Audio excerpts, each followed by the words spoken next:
ये कहानी है एक राजा की जो मिठाइयों का बहुत शौकीन था। राजा के लिए मिठाई उसके ही राज्य के सबसे अच्छे हलवाई के यहाँ से आती थी।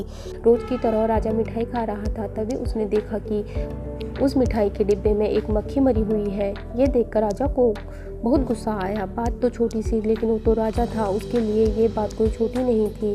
हलवाई की इस गलती के लिए राजा ने उसको सजा सुनाई और हमेशा के लिए अपने राज्य से बाहर कर दिया। इस बात को काफ़ी समय बीत गया। एक दिन राजा अपने सैनिकों के साथ शिकार के लिए गया। जंगल में थोड़ा अंदर जाते ही उन पर लुटेरों ने हमला कर दिया। लुटेरों ने सब कुछ लूट लिया और राजा के सभी सैनिकों को भी मार दिया।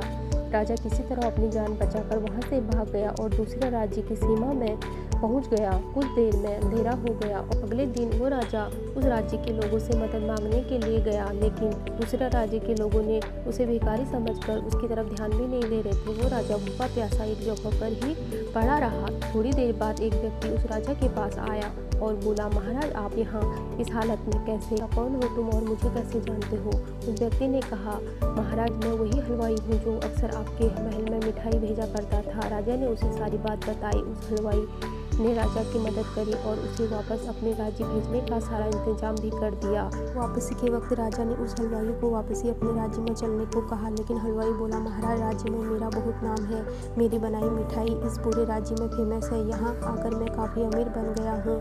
अगर आप उस दिन मेरी गलती की वजह से मुझे राज्य से नहीं निकालते, शायद मैं ये सब कुछ नहीं कर पाता और ना ही मैं कभी आपकी मदद कर पाता। आप ऐसे ही भूखे प्यासे मर जाते। शायद जो भी हुआ वो सब अच्छे के लिए ही हुआ।